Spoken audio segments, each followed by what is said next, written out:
Okay, we are going to have fun creating a really fun Christmas card today. And what I have pulled are some really pretty papers. These are from Concord 9th and I'll link them down below. I'm almost thinking of not using this color. Yeah, I kind of, well, I don't know.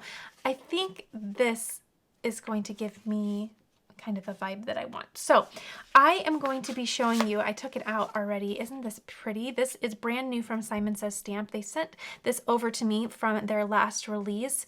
This is a really pretty cover die, and I'm going to have fun creating a really fun Christmassy look, but use this for some fun texture in this card. Okay, so we are going to have fun doing some strips of paper. It's so fun to do. It's so simple to do and an easy way to add color.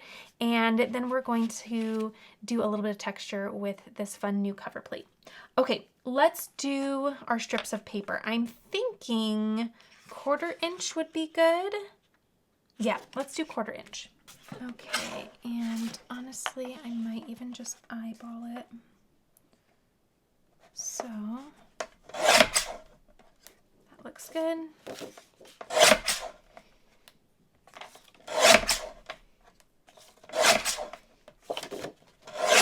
Okay, so I have all of my little strips of paper. I just eyeballed it, but I think I did a pretty fair job. Yep, so I think I'll do that. Let me grab some glue and we'll glue these into place. Okay, so here is my liquid glue. And just going to add it to these strips. And I'm going to try to preserve as much of this paper as I can. So let's do that. That way I have quite a bit to cut off because I do use these tiny pieces more than I thought I would. I have been really intentional about going through my scrap paper in my little scrap bin, and I've noticed that it's really dwindling, which is so gratifying, but also it's just so good to know, and it kind of helps me when I'm trimming down pieces from projects. Helps me kind of know what I end up grabbing for and then what just sits there. There's this next one now. The key to doing paper strips this way is take your time and make sure that they really line up. And what I mean is make sure they're really pushed into the next strip. Okay, now you can absolutely use a paper trimmer. I am simply going to, let's see, I think some of this kind of glued to my mat, but that's okay. Actually, not too bad. I'm simply going to grab my scissors and trim these out. Okay, and then this side as well. There we go. Okay, so there is my final panel. Well, the beginning of it really. And then of course, I'll toss those, but I'm going to save these pieces in my little bin. Now I'm going to grab this cover plate and I'm going to do a cut right out of this. And in order to make sure that this stays, I'm going to place it down and then, let's see, where did my tape go? I'm gonna add some tape, and this ends up kind of being long strips, just to keep that in position. And hopefully that doesn't move. I think we're gonna be okay. Okay, I'll do that too. Okay, and the top plate. And then I angled this, as you can see, that way it goes through smoother. And when you do that, it just kind of takes a little bit of the plate at a time instead of having to kind of jump over that straight edge. Okay. Okay, let's see how this cut. Oh, it did wonderful. It did wonderful. My Spellbinders, I think of all of my machines, I love all of them equally, but I find that my Spellbinders really is dependable with a good cut. Okay, there we go. Oh, this is so cute. Okay, so what I'm going to do here, oh, it's so nice and straight. I'm so glad that that lined up that way. Let me grab my little pokey tool. So now I can just go through with this little poke tool, and I just have a little foam pad underneath. If you don't have a foam pad, you could use a mouse pad. That would work too. And let's just get all of these little pieces out. It's amazing how gratifying this can be. Okay, so far these are popping out just beautifully. I'm loving how funky this is looking between the stripes and the colors and then these little circles. It's just got a funky vibe to it. I'm really liking it. And there we go. What a mess. But isn't that neat? I think that's really fun. I was going to do another layer, cut out another one and stack it up for dimension, but I don't think I have the patience to do that. And I think it's going to look just as neat without it. Next, I'm going to grab my little score buddy. Oh, these little circles are probably going to be everywhere for a while. And I'm going to do my card base. So this is 110-pound cardstock. This is 11 by 4 1/4. And I will do a score mark right at 5 1/2. Fold, add my crease, and I'm going to add that panel directly to my card base. So I'm going to move this to the side. I'm also going to bring in some liquid glue. What I like about this panel and this die is that it does give you quite a bit of room to add glue along the edges, and then I'm just going to go in these bigger gaps and add just a little dot of glue, but definitely along the perimeter to make sure we have a really nice flat and sealed card. Okay, my final little bit down here. And I'm going to bring my score buddy right back in. Let's see, this way. Grab the front of my card. This will be the front. Place that right in there. Then I need to decide which way this is going. It's going that way.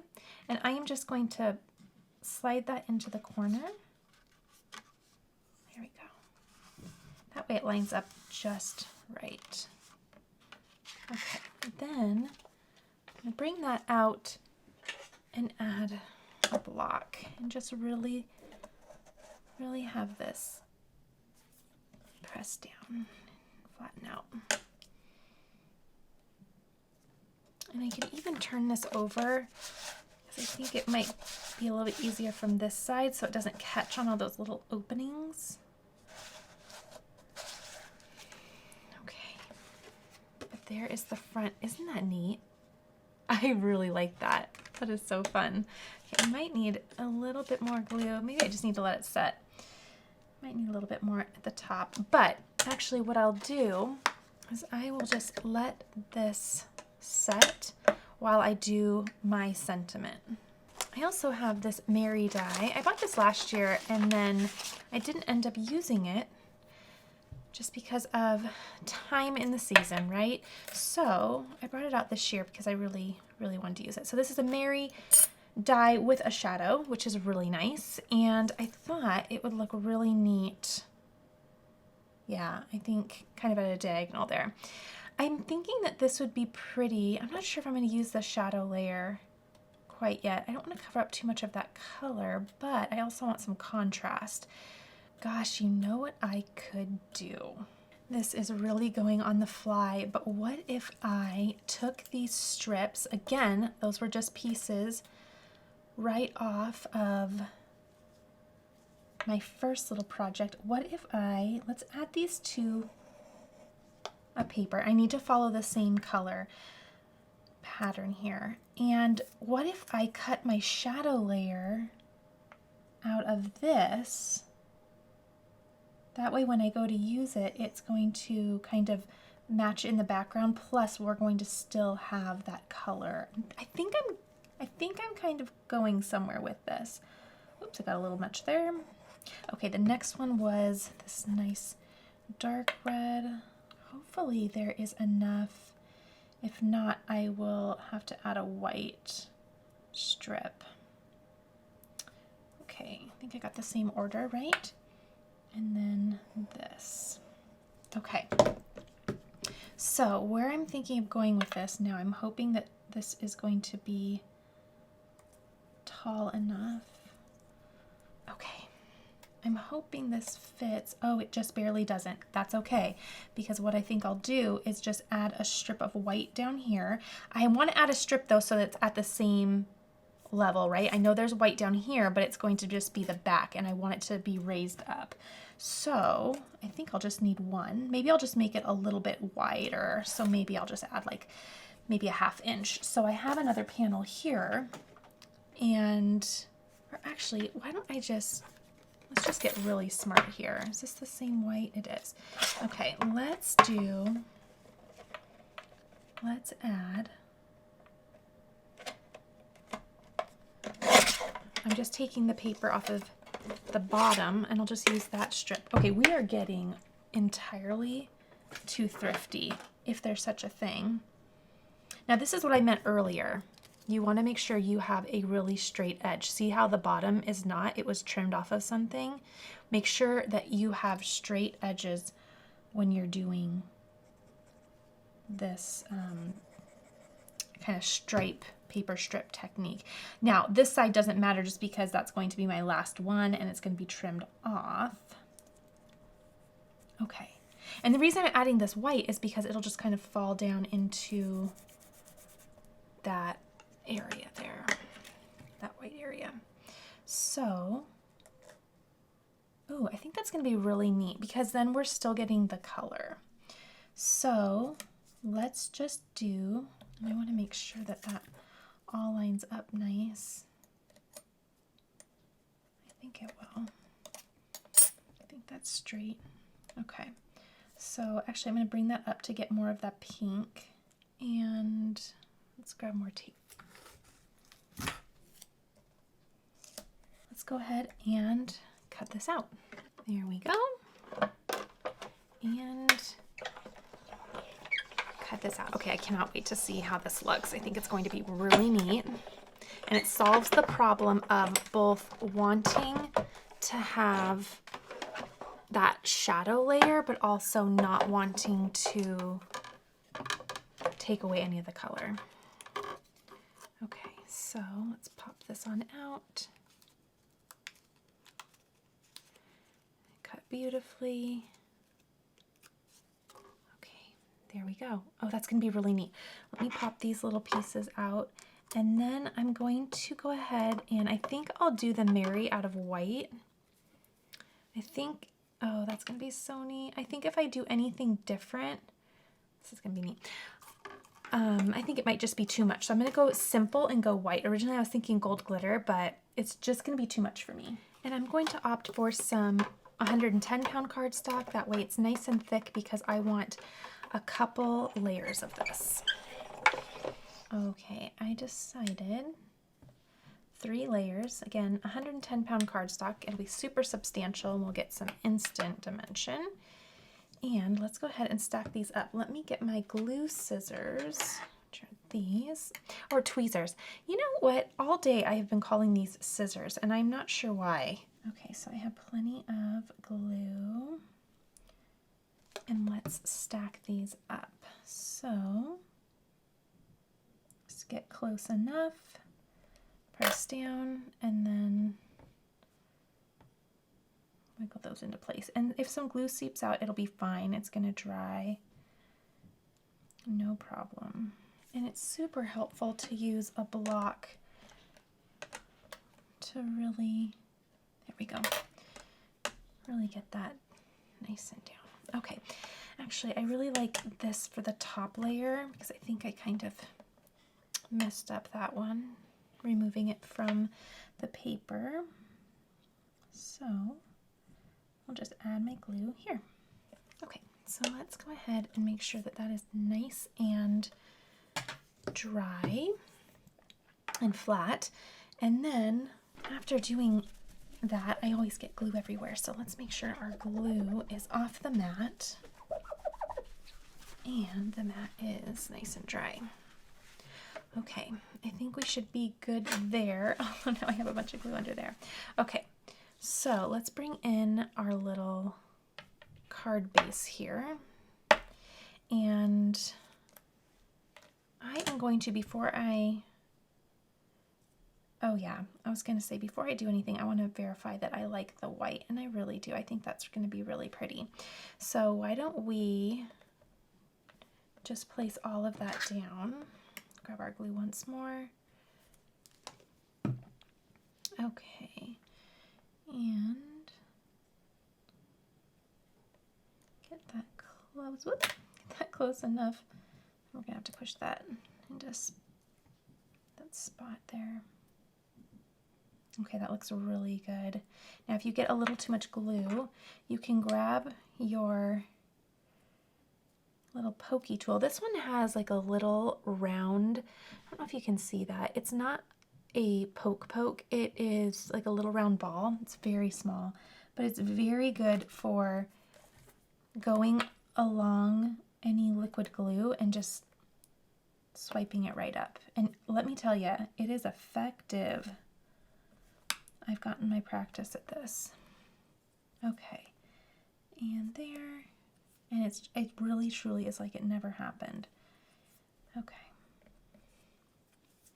here we go. Okay, so there is our little Mary. Very fun. And now I just have to make sure that I line this up perfectly, just like that. Oh, that is so cute. I really like how that turned out. Very fun. So I think I'm just going to do this with my fingers because then I can just kind of nudge this into position. But I'll add my glue. I think that should be good. And then I think I was going to go down here a little bit. That looks good. And then I'll have to bring this side down so it lines up. Okay, I think that's it. Okay, let's let that dry. Okay, and I am actually not going to do a sub-sentiment on this because I am really just loving the simplicity and the contrast going on here. So I don't want to do anything more. I am torn on what to do for a final little sequins. I don't think that's going to work.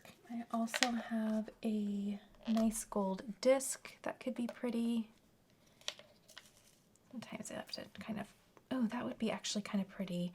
It kind of reminds me of like Jingle Bells. It's a nice gold. Ooh, that actually might be really pretty. I think I'll do that. I love this. This is gilded, but it ends up being more of a fall kind of palette for me. So I'm going to save that. Let's do, what's nice is you can kind of play with these circles a bit. Circles everywhere. Okay, I'm going to do something like that. I think that'll be really pretty. So let me grab my glue. My sequins is so staticky tonight. Must be that dry air or something. But it is making it a little bit interesting to get placed everywhere. Okay, and this little guy here. Okay, so I feel like this cover plate has so many fun possibilities, and I love the vibe that I'm getting from this card. I think it is just so fun, so playful. It's also really simple, but I feel like we have achieved some simplicity while also having quite a bit going on here. All right, there is my final card. I think that is so fun. The dimension is just making me giddy. I mean, it's so good. I love it. I love the last minute little remedy with using the leftover paper strips and then using that on the shadow layer. It's perfect. Another thing you could do is you could keep the little dots, I suppose. Well, I think that would be really hard. I was gonna say you could keep the little dots and just fill those in over your Mary underneath it if you didn't want to, you know, cut out a layer, but I think this would be faster just to do another paper piece. So look at that. Isn't that fun? I love it. It's so cute. Okay, if you enjoyed watching this, please be sure to give this a thumbs up. Subscribe if you are just joining for the first time. Let me know if you are working on holiday cards. I am certainly having a great time. And be sure to check out all of the products down below. There are so many fun things in this latest release that I know you are going to want. All right, everyone, I will see you soon.